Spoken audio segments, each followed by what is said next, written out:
Morning friends, నేను మీ సాయి మల్లేష్ మాట్లాడుతున్నాను. ముందుగా మా ఛానల్ సబ్స్క్రైబ్ చేసి లైక్ చేసి షేర్ చేయండి. అదేవిధంగా ఈరోజు వార్తల్లోని ముఖ్యాంశాలు తెలుసుకుందాం. ఈనాడు దినపత్రిక నవ యువ పదం 9 ప్రాధాన్యాంశాలు. పేదలు, రైతులు, యువత, మహిళల అభ్యున్నతే లక్ష్యంగా కేంద్ర బడ్జెట్. 2.66 లక్షల కోట్లతో గ్రామాలకు పట్టం. ఉపాధి నైపుణ్యాభివృద్ధికి 2 లక్షల కోట్లు. 10 లక్షల లోపు స్వదేశీ విద్యా రుణాలపై 3% వడ్డీ రాయితీ.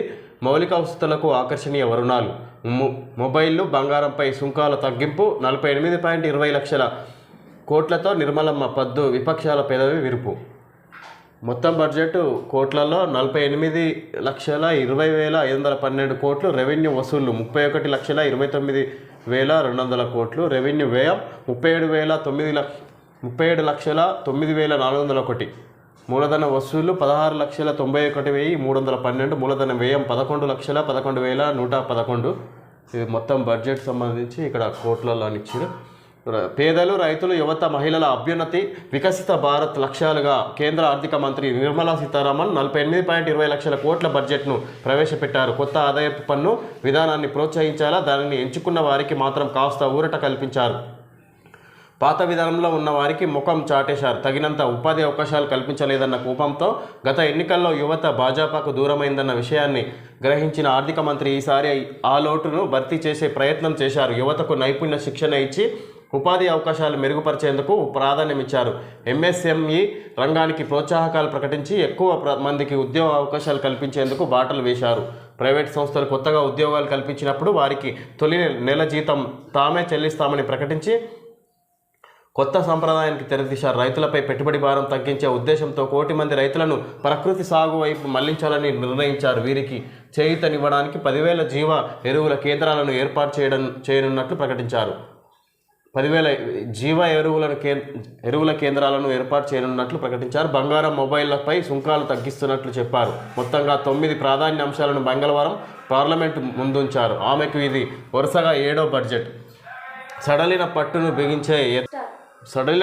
బిగించే యత్నం. 2019 ఎన్నికల్లో భాజపా గెలిచిన 303 సీట్లు 2024 నాటికి 243కు పడిపోవడానికి దారితీసిన కారణాలను విశ్లేషించుకొని వాటిని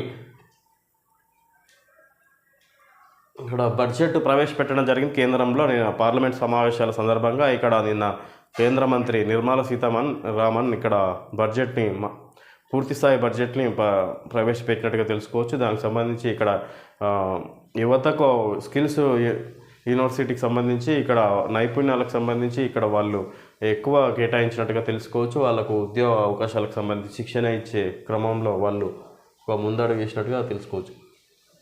ధరలు తగ్గేవి. దిగుమతి చేసుకున్న మొబైల్ ఫోన్లు, సెల్ ఫోన్ ఛార్జర్లు, బంగారం, వెండి, ప్లాటినం, క్యాన్సర్ ఔషధాలు, వైద్య పరికరాలు, తోలు వస్తువులు, రొయ్యలు, చేపల మేత, ఉక్కు, జౌలి, యంత్ర పరికరాలు ఇవన్నిటికీ ధరలు తగ్గుతాయంట. సెల్ ఫోన్లు, అదేవిధంగా సెల్ ఫోన్ ఛార్జర్లు, మొబైల్ ఫోన్లు, దిగుమతి చేసుకున్న బంగారం, వెండి, ప్లాటినం, క్యాన్సర్ ఔషధాలు, వైద్య పరికరాలు, తోలు వస్తువులు, రొయ్యలు, చేపల మేత, ఉక్కు, జౌలి, యంత్ర పరికరాలు వీటన్నిటికీ ఇక్కడ ధరలు తగ్గుతాయంట.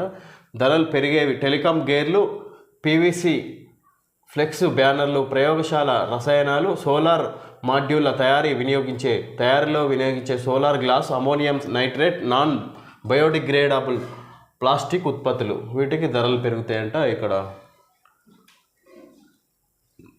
కొత్త పన్ను విధానంలో ఊరట. 17,500 తగ్గనున్న భారం. ప్రామాణిక తగ్గింపు 50,000 నుంచి 75,000కు పెంపు. స్లాబ్లను మార్చారు. పాత పన్ను విధానం యథాతథం. కొత్త పన్ను విధానానికి కేంద్ర ఆర్థిక మంత్రి నిర్మలా సీతారామన్ పెద్దపీట వేశారు. దీన్ని మరింత ప్రోత్సహించే దిశగా ప్రతిపాదనలు చేశారు. ప్రస్తుత నిబంధనల ప్రకారం కొత్త పన్ను విధానంలో 7 లక్షల వరకు ఆదాయం ఉన్న వారికి ఎలాంటి పన్ను ఉండదు. దీంతోపాటు ఉద్యోగులకు 50,000 వరకు ప్రామాణిక తగ్గింపు స్టాండర్డ్ డిడక్షన్ వర్తిస్తుంది. అంటే 7.50 లక్షల వరకు ఆదాయం ఉన్న వారికి పన్ను భారం ఉండదు. అయితే ఈ విధానంలో ఎలాంటి మినహాయింపులు క్లెయిమ్ చేసుకునేందుకు వీలుండదు. తాజా బడ్జెట్లో ఇందులో కొన్ని మార్పులు చేశారు. ఇక్కడ పాత పన్ను విధానం అలాగే ఉంచి కొత్త పన్ను విధానాన్ని తీసుకొచ్చారు. ఇక్కడ కొత్త పన్ను విధానంలో కొద్దిగా ఊరట ఉందంటే ఇక్కడ దానికి సంబంధించి 7 లక్షల వరకు ఆదాయం ఉన్న వారికి ఎలాంటి పన్ను ఉండదు. దీంతోపాటు ఉద్యోగులకు 50,000 వరకు ప్రామాణిక తగ్గింపు స్టాండర్డ్ డిడక్షన్ వర్తిస్తుందంట. ఉద్యోగులకు 50,000 వరకు ప్రామాణిక తగ్గింపు స్టాండర్డ్ డిడక్షన్ ఇది ఉద్యోగులకు వర్తిస్తుందని తెలుసుకోవచ్చు.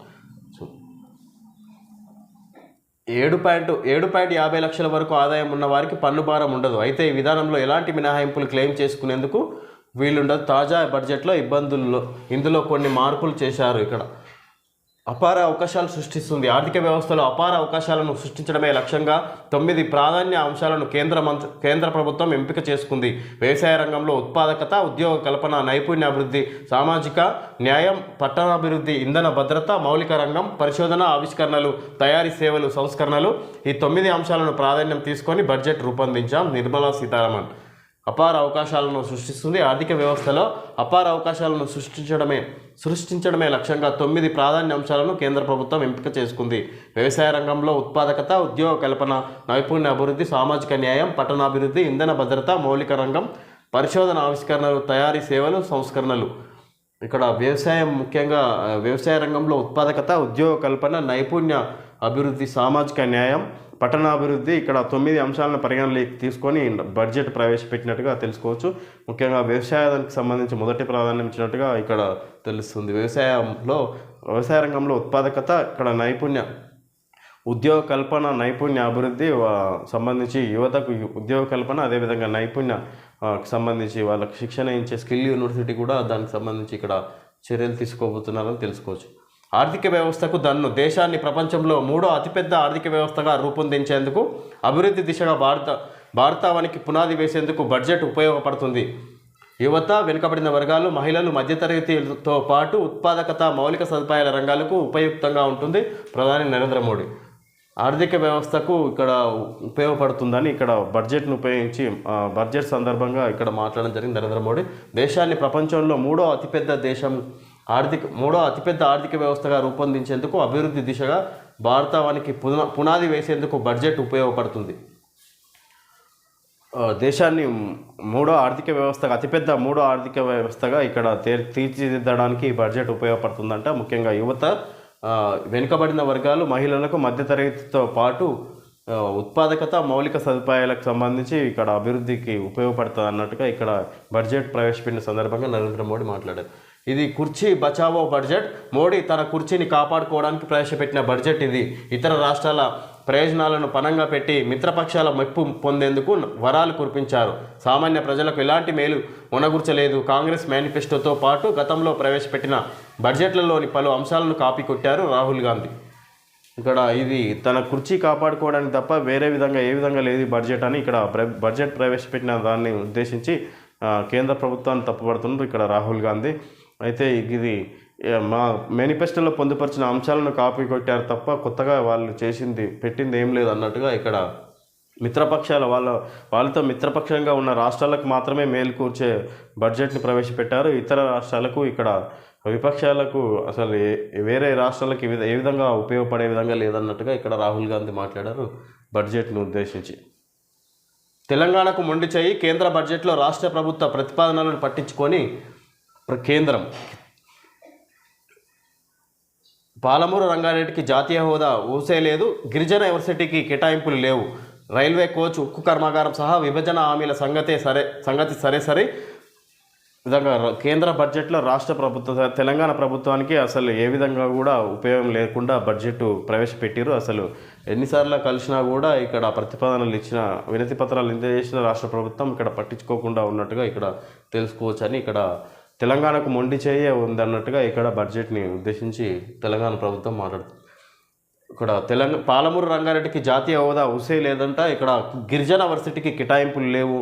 అదేవిధంగా రైల్వే కోచ్, ఉక్కు కర్మాగారం సహా విభజన హామీల సంగతి ఏమి లేదంట. ఇక్కడ అసలు తెలంగాణకు మొండి చేయన్నట్టుగా ఇక్కడ తెలుసుకోవచ్చు. రాష్ట్ర ప్రభుత్వ ప్రతిపాదనలకు కేంద్ర బడ్జెట్లో నిధులు దక్కలేదు. పలు ప్రాజెక్టులు, పథకాలకు నిధులు ఇవ్వాలని సీఎం రేవంత్ రెడ్డి స్వయంగా ఢిల్లీ వెళ్లి ప్రధాని మోడీకి వినతి పత్రం సైతం ఇచ్చారు.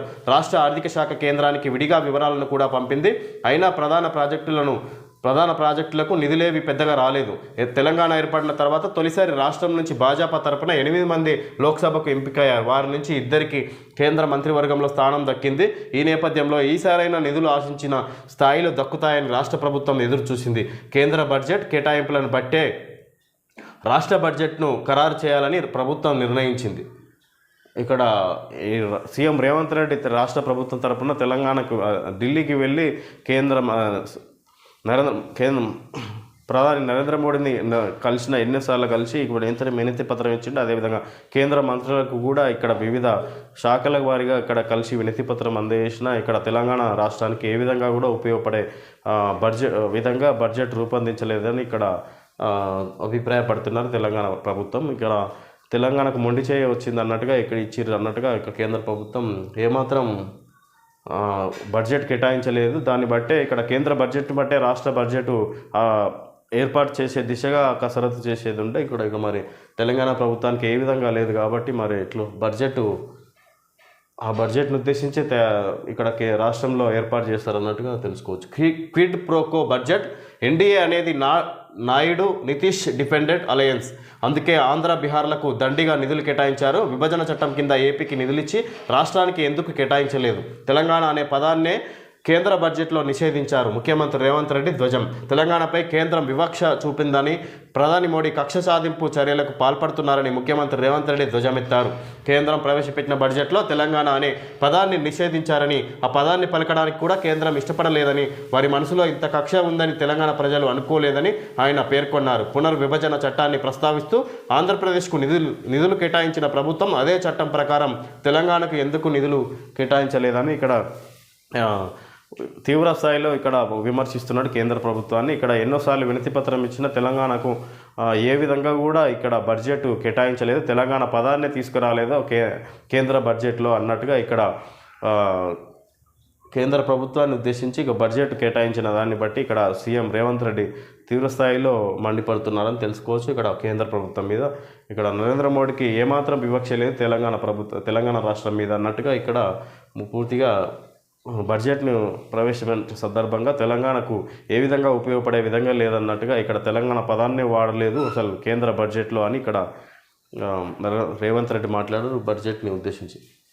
విభజన చట్టం కింద ఏపీకి నిధులు ఇచ్చి తెలంగాణ రాష్ట్రానికి ఎందుకు ఇవ్వలేదు అన్నట్టుగా ఇక్కడ పూర్తి స్థాయిలో విమర్శిస్తున్నారు రేవంత్ రెడ్డి. నీట్ మళ్ళీ నిర్వహించాల్సిన అవసరం లేదు, పరీక్ష రద్దు వినతులను తోసిపుచ్చిన సుప్రీంకోర్టు. ప్రశ్నపత్రం లీకేజీ వాస్తవమైనా అది విస్తృత స్థాయిలో జరగలేదు, సర్వోన్నత న్యాయస్థానం తీర్పు. అంటే నీట్ ఎగ్జామ్ మళ్ళీ నిర్వహించాల్సిన అవసరం లేదు, ఒకవేళ ప్రశ్నపత్రం లీకేజ్ అయినా అది పూర్తి స్థాయిలో జరగలేదు కాబట్టి అది నీట్ నిర్వహించాల్సిన అవసరం లేదు, ఒకవేళ లీక్ అయిన ఏరియాలలో వాళ్ళని డిస్క్వాలిఫై చేసే అవకాశం ఉంది ఆ విద్యార్థులను తెలుసుకోవచ్చు. ఈ సందర్భంగా ఇక్కడ సుప్రీంకోర్టు అయితే మళ్ళీ ఎగ్జామ్ నిర్వహించాల్సిన అవసరం లేదన్నట్టుగా ఇక్కడ తీర్పునిచ్చింది సర్వోన్నత న్యాయస్థానం. విస్తృత స్థాయిలో వాస్తవమైన అది విస్తృత స్థాయిలో జరగలేదు, అంటే ఎక్కువ జరిగిన దగ్గర అక్కడ విద్యార్థులకు డిస్క్వాలిఫై చేసే అవకాశం ఉండొచ్చు. ఏకకాలంలో రుణమాఫీ పెద్ద మోసం, అసెంబ్లీ వేదికగా ఎండగట్టాలి. కాంగ్రెస్ ప్రభుత్వంపై వ్యతిరేకత పెరుగుతుంది, నన్ను రాజకీయంగా ఎదుర్కోలేక కవితను ఇరికించారు. తండ్రిగా బాధపడుతున్న సరైన సమయంలో స్పందిస్తా. భారత ఎమ్మెల్యేలు ఎమ్మెల్సీలతో కేసీఆర్. తెలంగాణ భవన్లో మాట్లాడుతున్న కేసీఆర్ ఏకకాలంలో రుణమాఫీ అనేది పెద్ద మోసమని, ఈ అంశాన్ని అసెంబ్లీ వేదికగా ఎండగట్టాలని భారత అధినేత మాజీ ముఖ్యమంత్రి కేసీఆర్ ఎమ్మెల్యేలు ఎమ్మెల్సీలకు సూచించారు. వివిధ రంగాలకు సంబంధించిన విధానాలను రూపొందించేందుకు రేవంత్ ప్రభుత్వానికి కొంత వ్యవధి ఇచ్చామని, అయితే 7 నెలలు గడిచినా విద్య, వైద్యం, విద్యుత్ సహా ఏ రంగంపైనా ఒక స్పష్టత లేకుండా పోయిందని ధ్వజమెత్తారు.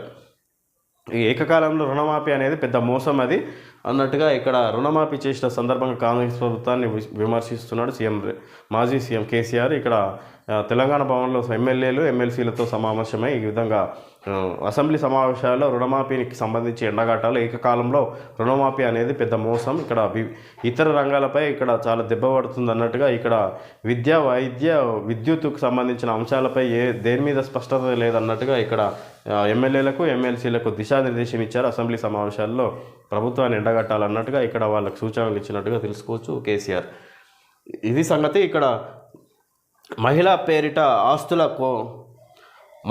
ఆస్తులు కొంటే సుంకం తగ్గించే యోచన, తగ్గిన బంగారం వెండి ధరలు. మాకిరెడ్డి సినిమా బడ్జెట్ బంగారం వెండి బడ్జెట్ సంబంధించి ఇచ్చారు. తగ్గిన బంగారం వెండి ధరలని ఇక్కడ మహిళల పేరిట ఆస్తులు కొంటే సుంకం తగ్గించే యోచన. బడ్జెట్లో ఏముంది, శరా మామూలే, ఇంద సినిమా పేజీ తీసుకో అని ఇక్కడ బడ్జెట్కి సంబంధించి ఇక్కడ మాకిరెడ్డి ఇవ్వడం జరిగింది. ఇది సంగతిలో గొప్ప కళలను నిజం చేసుకోవడంలో మీ వెన్నంటే ఉంటుంది ఎల్ఐసి వారి అమృత్ బాల్ పిల్లల కోసం insurance plan. LIC life insurance corporation of India ప్రతిక్షణం మీకు తోడుగా. ఇది ఎల్ఐసి వాళ్ళ అడ్వర్టైజ్మెంట్ పిల్లలకు పేరు మీద లైఫ్ ఇన్సూరెన్స్ తీసుకోవచ్చు అని అమృత్ పాల్ అని ఇక్కడ పిల్లల కోసం వచ్చిందంట ఇది. ఓకే ఫ్రెండ్స్, ఈరోజు వార్తల్లోని ముఖ్యాంశాలు తెలుసుకోవడం జరిగింది. Thank you friends.